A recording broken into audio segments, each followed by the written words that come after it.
स्वागत है आपका इंडियन रियल्टी वार्स के बिल्कुल नए एपिसोड में। और आज हम बात करने वाले हैं उन उपायों की जिसकी वजह से रियल एस्टेट सेक्टर को मिल सकता है बूस्टर डोज सेल का, यानी कि वो फैक्टर जिसके वजह से मार्केट में तेजी आ सकती है और घरों की डिमांड बढ़ सकती है। आगे बढ़ने से पहले चैनल जरूर सब्सक्राइब करें और बेल का आइकन भी प्रेस करें।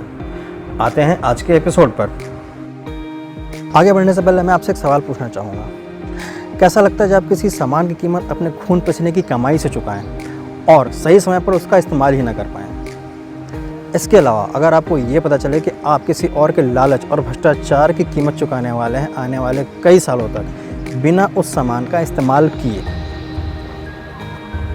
जी हाँ, यही हो रहा है घर खरीदारों के साथ भी। ये बिजनेस या ट्रेड या व्यवहार के किसी भी परिभाषा में फिट नहीं होता।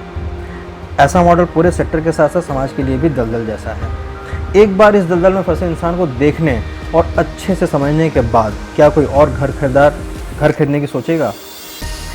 आपका, मेरा और सभी का एक ही जवाब होगा, नहीं, बिल्कुल ही नहीं। आज का ये टॉपिक हमारे पिछले वाले एपिसोड से जुड़ा हुआ है, जिसमें हमने आपको बताया था उन प्रमुख कारणों को जिससे रियल एस्टेट सेक्टर में घर बेचना नाको चने चबाने जैसा होने वाला है।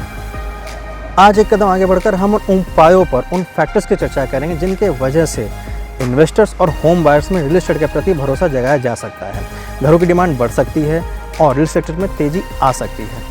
आइए देखते हैं कुछ उपायों को। चाहे जैसे भी हो, अगर अधूरे प्रोजेक्ट नहीं बने तो ये मान लीजिए कि रियल एस्टेट सेक्टर की किस्मत भी इन्हीं के साथ लिखी है। 25,000 करोड़ के AIF और 20 लाख करोड़ के आत्मनिर्भर पैकेज में भी बंद पड़े प्रोजेक्टों को कोई जगह नहीं मिली।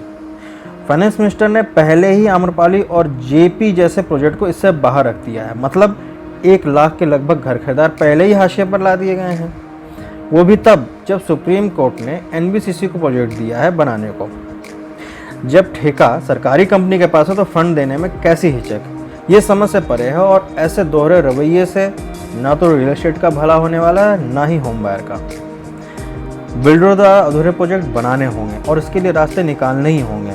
फिर चाहे प्रोजेक्ट टेक ओवर करके प्राइवेट बिल्डर से बनवाना हो, उसको प्रॉफिट शेयरिंग का पार्ट बनाना हो, या अनसोल्ड लैंड और यूनिट्स को मॉर्गेज करके फंड जुटा के प्रोजेक्ट बने, या स्पेशल फंड जुटा के, या कोई भी और तरीका। ये किसी भी सरकार और बिजनेस सेक्टर के लिए बहुत बड़ा धब्बा है, जहां इन्वेस्टर और उसकी इन्वेस्टमेंट पूरी तरीके से अनसेफ है, यानी कि कोई गारंटी ही नहीं है कि क्या होने वाला है इन्वेस्टमेंट के बाद। इन प्रोजेक्ट के बनने से बहुत बड़ी संख्या में घर खरीदारों को उनका हक मिल सकेगा, उनका सरकार और रियल एस्टेट के प्रति फिर से भरोसा बनेगा, मार्केट सेंटिमेंट्स में बहुत बड़ा उछाल आएगा, जिससे लोगों में घर खरीदने के प्रति रुझान बढ़ेगा और सरकार का रेवेन्यू भी बढ़ेगा।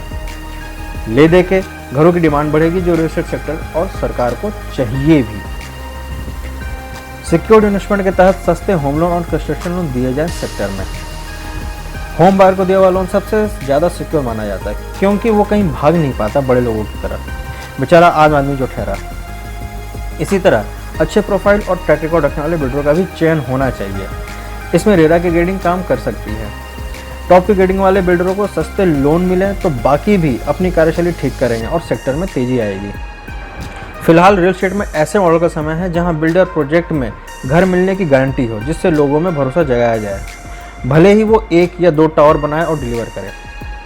हाल ही में SBI ने residential builder finance with buyer guarantee RBBG launch की थी, जो प्रोजेक्ट कंप्लीशन की गारंटी देता है। ऐसे गारंटी डिलीवरी वाले प्रोजेक्ट ही भारत का भविष्य है। सभी बैंकिंग, नॉन बैंकिंग और हाउसिंग फाइनेंस कंपनियों को बिल्डर के साथ मिलकर ऐसे प्रोजेक्ट लाने होंगे जहां डिलीवरी की गारंटी हो। बिल्डर को अपनी क्रेडिबिलिटी खुद बतानी पड़ेगी, जिसमें टेस्टिमोनियल और एक्चुअल वॉक थ्रू बहुत काम करेगा। हवाई प्रोजेक्ट की 3D अपनी जगह ठीक है, लेकिन एक्चुअल प्रोजेक्ट का दिखना ही मार्केट की दिशा तय करेगा। क्रेडिबल या विश्वसनीय बिल्डरों को अपना वॉइस ऑफ शेयर बढ़ाना होगा, जिससे उनका काम भी दिखे मार्केट में। डिजिटल और सोशल मीडिया का सही और ज़्यादा इस्तेमाल करना होगा। अब रेगुलेटरी आने के साथ सेक्टर को इंडस्ट्री का स्टेटस देना होगा, जिससे सिर्फ अच्छे बिल्डर बचे जो सही मायने में काम करना चाहते हैं और इन्हें सुविधा भी मिले कैटेगरी बना के। MSME की तरह कम दर पर लोन भी मिले, क्योंकि रियल एस्टेट सेक्टर का रोजगार और GDP में बहुत बड़ा योगदान है।